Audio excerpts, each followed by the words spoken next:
Buju Anin, Auntie Brenda Nadijan Nakaz, Nungum Odujatun Shishi Guanan. Today we're making rattles, and I started it out here, and we're using this material here is Owashke Shi hide, so deer hide. And I have some needles on the edge of my sinew, and it's kind of similar to tying a shoelace in a way. And we're crisscrossing it over, putting the needle through. Hopefully you can see. Okay, so I'm gonna work a bit on this, and then I'll take another clip again so you can see how I am making this.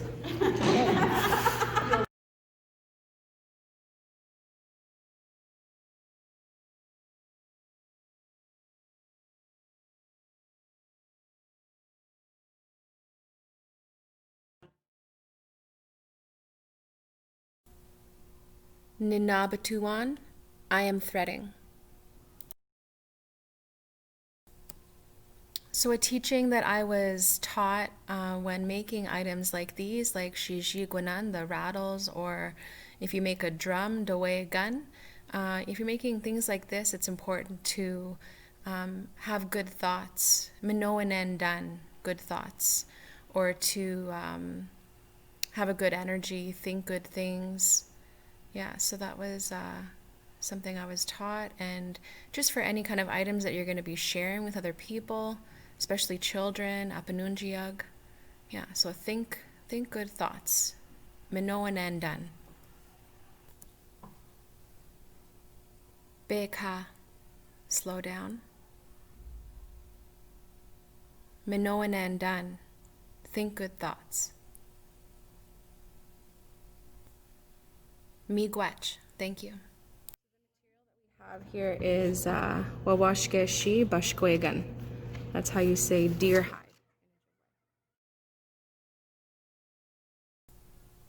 Nindanoki, I work. Shishi Guan, that's one rattle. Shishi Guanan, that's more than one rattle, the plural form.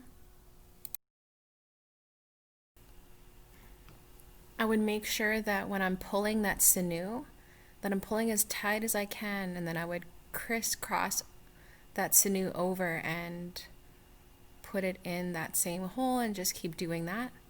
Sometimes it would break off the needle and you'd have to get it back through. Sometimes you'd have to cut the sinew and make it more pointier and straighter, and then continue on.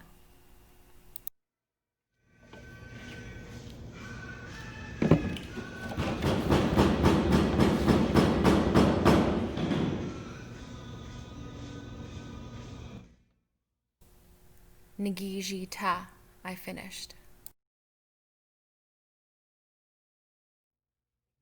And then just kind of like go around. Oh, okay. Push the walls out as far as you can.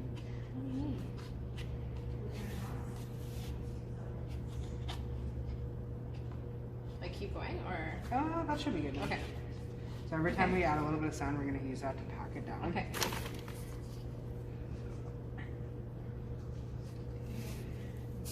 And then I find it would just be better if you just go a little bit at a time instead of like a whole cup full. Okay.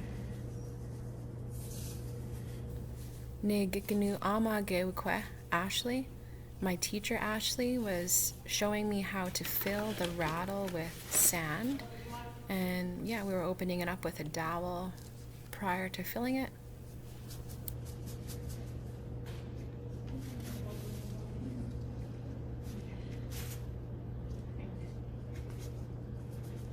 Okay. And the reason we use sand is just to keep that rattle grounded.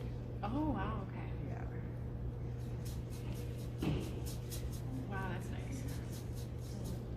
So yeah, after that one. it's pretty full, I think. Okay. So just put the funnel back in there. Okay. So you get some sand in there. Okay. Now we're gonna stuff it down. You're gonna lose some sand. Okay. And just keep stuffing it down until it's pretty packed in. Okay. Kind of like a sand castle. Okay. After we filled the shishiguan, the rattle, with sand, we put a dowel back inside, and that's going to help hold the shape. And then we used what was left of the sinew to wrap around the dowel and close it up. And then we're going to hang it up to dry overnight.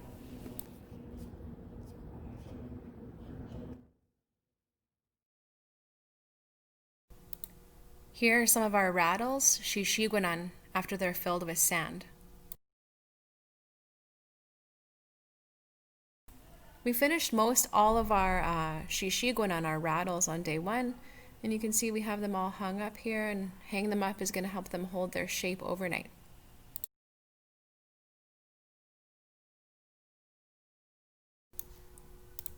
This part of the video is day 2 of our workshop.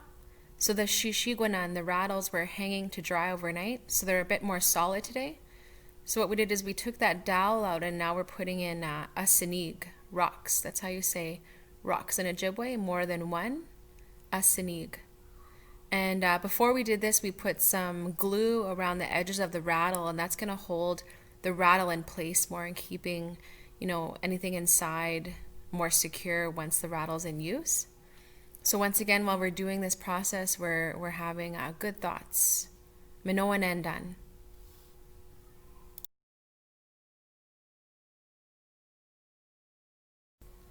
This is what the rattle is going to look like once it's done. We put the dowel back in the rattle and used what was left of the sinew to tie it back around.